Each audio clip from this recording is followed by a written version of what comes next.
안녕하세요. EDI 성수건 목사입니다. 오늘은 EDI 양육 교재인 풍성한 삶의 시작에 대한 리뷰를 하도록 하겠습니다. 오늘 우리가 보게 될 풍성한 삶의 시작은 새가족이나 성경의 기본 진리를 배우기 원하는 모든 성도에게 효과적인 교재입니다. 이 영상은 온라인으로 새가족이나 성도를 양육할 때 돕기 위해 제작되었습니다. 물론 대면하여 양육하는 것이 가장 효과적입니다. 그러나 코로나19로 인해 온라인 사역에 대한 필요와 함께 온라인 양육이 필수적임이 증명이 되었습니다. 온라인 풍성한 삶의 시작이 온라인으로 양육받는 모든 분들에게 도움이 되는 안내서가 되기를 소망합니다. 첫 번째 시간으로 온라인 풍성한 삶의 시작의 목적과 특징, 그리고 각 과의 핵심 내용에 대하여 설명드리도록 하겠습니다. 온라인 풍성한 삶의 시작은 처음 예수님을 영접한 새가족이 기본적인 그리스도인의 삶을 배우고 일상적인 삶 속에서 실천해야 할 내용들을 중심으로 쉽고 단순하게 구성하였습니다. 또한 새롭게 예수 그리스도를 영접한 사람으로 하여금 구원의 확신을 갖게 하며 예수 그리스도와의 관계가 성장하도록 도와줍니다. 온라인 풍성한 삶의 시작은 예수님을 영접하고 하나님이 원하시는 그리스도인의 생활을 하기 원하는 모든 성도들을 대상으로 내용이 구성되어 있음을 다시 한번 말씀드립니다. 새가족부 또는 양육자는 전도한 사람 또는 교회 성도들을 양육할 때 온라인 영상 링크를 카톡이나 문자로 전송함으로 양육을 시작할 수 있습니다. 또 양육자는 영상 시청 이후에 각 과의 내용을 전화나 SNS를 통해서 나눔을 할 수 있습니다. 그러기 위해서는 먼저 양육자가 각 과의 내용을 시청한 후에 양육 대상자에게 링크를 보내는 것이 좋습니다. 온라인 양육은 오프라인 양육에 비해 시간적인 부분, 공간적인 부분에 제약을 받지 않으며 언제 어디서든지 가능하다는 장점이 있습니다. 그러나 잊지 말아야 할 것은 온라인일지라도 양육자는 기도로 기도를, 전도로 전도를, 말씀으로 말씀을 가르치는 예수님의 제자가 먼저 되어야 합니다. 온라인 풍성한 삶의 시작은 도입과 6번의 만남을 통해 말씀의 기본 진리를 가르칩니다. 도입의 제목은 4가지 영적인 원리입니다. 부제목은 하나님의 자녀가 되기 위해서는 어떻게 해야 할까요? 입니다. 사역리를 통해 예수님을 영접한 후에 도입 부분을 다루게 됩니다. 복음에 대하여 다시 한번 확인하게 되고 확신하게 됩니다. 또한 예수 그리스도를 영접한 후에 놀라운 변화에 대하여 5가지를 제시합니다. 예수 그리스도께서 당신 안에 들어와 계십니다. 당신의 모든 죄는 사함을 받았습니다. 당신은 하나님의 자녀가 되었습니다. 당신은 영원한 생명을 얻었습니다. 하나님께서 예비하신 풍성한 새 삶이 시작되었습니다. 그리고 5가지의 내용 중에서 가장 감사하고 싶은 내용을 간단하게 고백한 다음 마무리를 합니다. 자, 이제 본격적으로 첫 번째 만남으로 들어갑니다. 첫 번째 만남에 예수님과 함께하는 새 생활의 시작입니다. 부제목은 그리스도인이 되면 어떤 일이 생길까요? 입니다.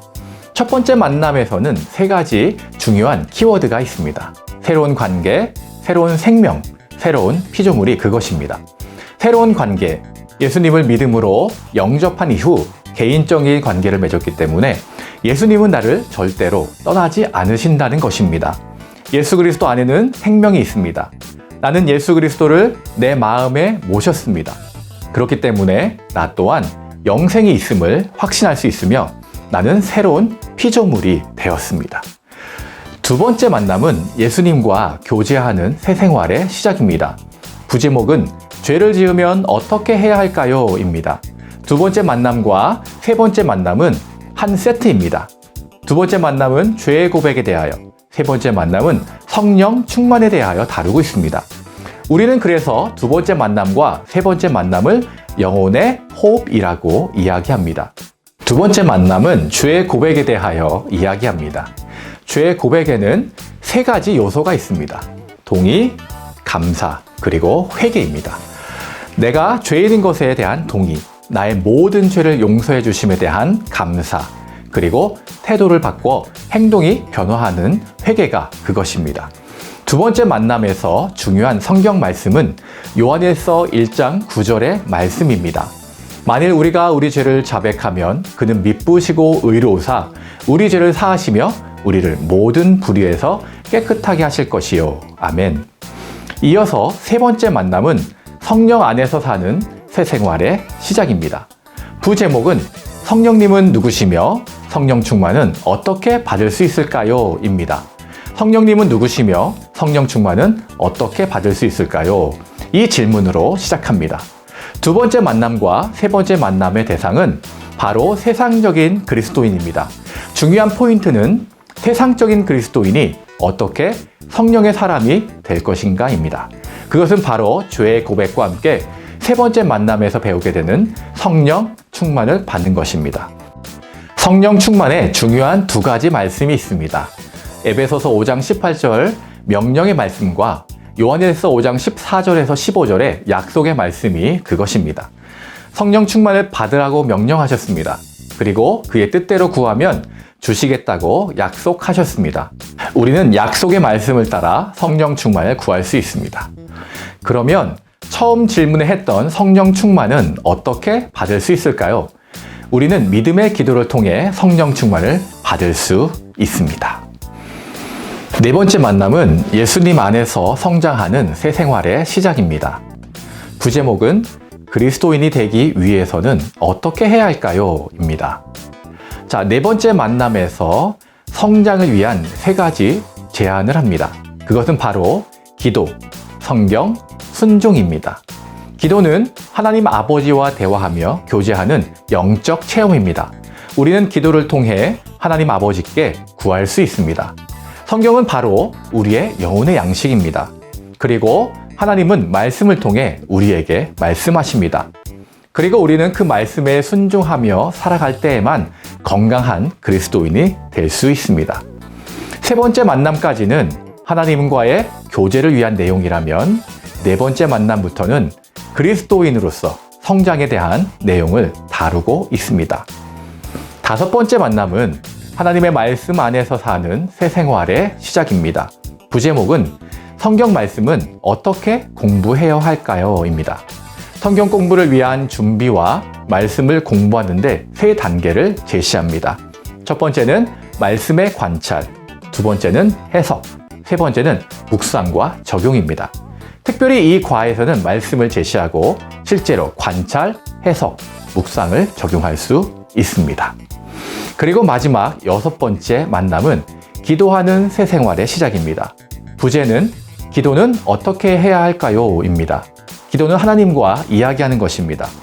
사람들 사이의 모든 성공적인 관계는 대화를 전제로 합니다. 하나님과 그리스도인과의 관계도 마찬가지입니다. 풍성하고 성공적인 그리스도인의 삶을 살기 위해서는 하나님과 이야기하는 방법을 배워야 합니다. 하나님과 대화하고 이야기하는 것, 그것이 바로 기도입니다. 특별히 형식에 얽매일 필요는 없지만 규모 있게 기도하기 위해서 다음과 같은 형식을 제시합니다. act라고 합니다. A는 adoration, 경배와 찬양, C, compassion, 죄 고백이라고 합니다. T는 thanksgiving, 감사라고 합니다. S는 supplication 이라고 해서 간구라고 합니다. 이러한 형식을 갖고 기도하게 되면 좀 더 규모 있게 기도할 수 있습니다. 우리는 본격적으로 온라인 풍성한 삶의 시작을 시작하기 전에 리뷰하는 시간을 가졌습니다. 지금까지 리뷰한 내용을 한 문장으로 요약할 수 있습니다. 구원의 확신을 통해 하나님의 자녀가 되고 죄의 고백과 성령 충만을 통해 날마다 하나님과 교제하는 삶을 살아갈 때 그리스도 안에서 성장하며 말씀과 기도, 순종으로 믿음이 자라갈 수 있습니다. 앞으로 배우게 될 온라인 풍성한 삶의 시작이 기대가 되시나요? 7과로 나눠진 이 과의 제목을 통해 앞으로 우리가 온라인으로 배우고 나누게 될 것을 기대하며 다음 시간을 기대합니다. 온라인 양육이 지속적으로 이어질 수 있도록 성령의 도우심과 인도하심을 구하시기 바랍니다. 하나님이 원하시는 그리스도인의 생활이란 예수 그리스도를 통해 살아계신 창조주 하나님과의 생생한 개인적인 관계를 맺는 것을 말합니다. 온라인 풍성한 삶의 시작을 통해 하나님이 원하시는 그리스도인의 삶을 살아가시기를 소망합니다.